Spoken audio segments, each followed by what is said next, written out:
उसके बाद उसने एक प्रतिज्ञा कर ली कि यदि मैं राजा बन गया, इसको सबक सिखाऊंगा इस राजा को।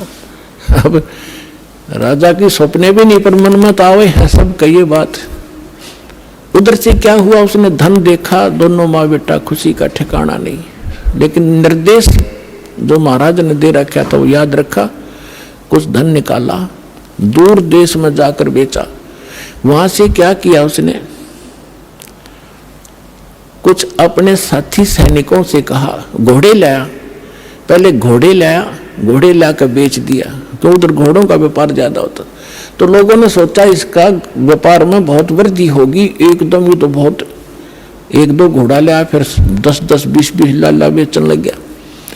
उधर से उसने क्या किया, अपने आसपास के जवान लड़कों से कहा कि भाई देखो ये राजा बहुत निकम्मा है, ये अपनी बहन बेटियों के साथ ऐसे करता है, ये टैक्स भी बहुत लेता है, मैं राजा बनूंगा और मैं सबको टैक्स फ्री कर दूंगा, बहुत जायज टैक्स लिया करूंगा और सेठों से लिया करूंगा, गरीबों से नहीं लूंगा, ये आगा पीछा नहीं देखते, और आप मेरे सैनिक बनो, मैं तुम्हें मेहनताना दूंगा। अब लोहार था, लोहार के बच्चे कुछ रिश्तेदारों के इकट्ठे करके जंगल में तलवार बनाने का कारखाना बना लिया, ढाल और तलवार और घोड़े ले आया, सेना तैयार कर ली। कुछ दिनों के बाद उस राजा पर आक्रमण कर दिया। भगवान की रजा होती है, वचन फलता है भगवान का जो निर्धारित होता है। सुबह सुबह जाकर चारों तरफ से किला घेर लिया उस राजा का और कहा कि या तो सरेंडर कर दे ना युद्ध के लिए तैयार हो जा। अब राजा ने कहा कि सैनिकों, वजीर देखो क्या है, क्या हो गया। वजीर ने ऊपर चढ़ के किले पर देखा कि बाहर इतनी सेना खड़ी है, राजन अपना सरेंडर करने में हित है। 500-400 सैनिक थे, दिखे 5000। परमात्मा की रजा, समर्पण कर दिया राजा ने, सरेंडर कर दिया, वो राज प्राप्त किया। और उसको कहा कि आज मैं अगर परमात्मा से न डरने वाला होता, ये मुझे याद आया उसने कि मेरे को किसी संत ने आशीर्वाद दे रखा है, तुझे मारूंगा नहीं, तू नगरी छोड़ जा और यह यहाँ एक सिंपल मैन की तरह रह, अपना गुजारा कर, रोटी बना रखा, नहीं तुझे भाग जाए यहाँ से। जैसा भी उसने उस पर कब्जा किया, फिर दूसरे राजा को कहा कि राजा अन्यायी थे, नालायक गणे हो गए थे, तो एक दूसरे को ऐसे काबू करता करता वो तैमुरलंग यहाँ पहुंच गया, दिल्ली का बादशाह भी बन गया। दिल्ली को भी अपने अंतर्गत करके वहां एक नुमाइंदा रख दिया उसने, ये इतिहास गवाह है। तो तैमुरलंग ने जब ये शासन सारा पा लिया तो परमात्मा फिर मिले। ऐसे शिकार में वो गया हुआ था, कहने लगा रहा निकम्मी आत्मा। वो बैठा था तो वहां उसने बहुत सुंदर कपड़े पहन रखे थे तैमुरलंग ने, बहुत, यानी 2.5 रुपए की कीमत थी उसके पूरी ड्रेस की। उस समय के 2.5 और आज के 25,000, ये समझ लो।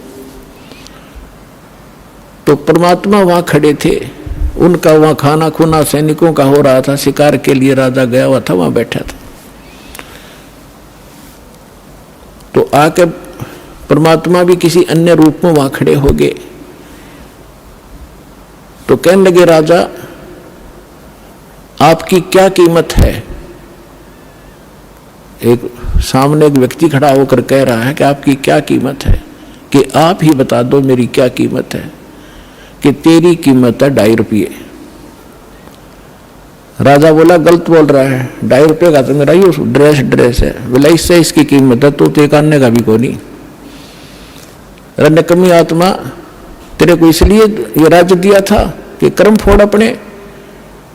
परमात्मा ने वो रूप बना लिया, दो वो दिन भूल गया तू एक बकरी चराता फिरता था, गिड़गिड़ा रही थी, आज भूल गया भगवान को, चरणा में पड़ गया। उसी समय अपने बेटे पोतों को देकर राज और लेकर दीक्षा और फिर से भक्ति शुरू करी।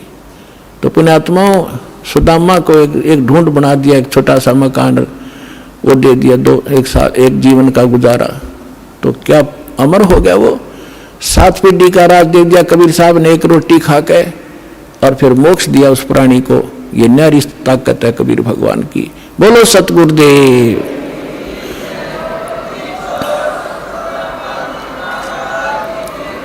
समर्थ का शरणाग हो रंग होरी हो, कदे न हो काज राम रंग होरी हो। कि ऐसे समर्थ की शरण प्राप्त करो, यहां रहोगे तो जब तक मौत से रहोगे कोई आपत्ति नहीं आने देगा, यदि इस मर्यादा में रहे। और सतलोक जाओगे सदा का सुख हो जाएगा। बोलो सतगुरुदेव।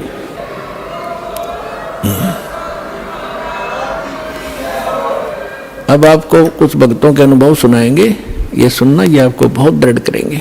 नमस्कार सर। सत साहिब भगत जी। क्या शुभ नाम है जी आप जी का? राकेश दास। सर कहाँ से आए हैं आप? मैं बांदा उत्तर प्रदेश। सर परम संत सतगुरु रामपाल जी महाराज की शरण में आने से पहले आप कौन सी भक्ति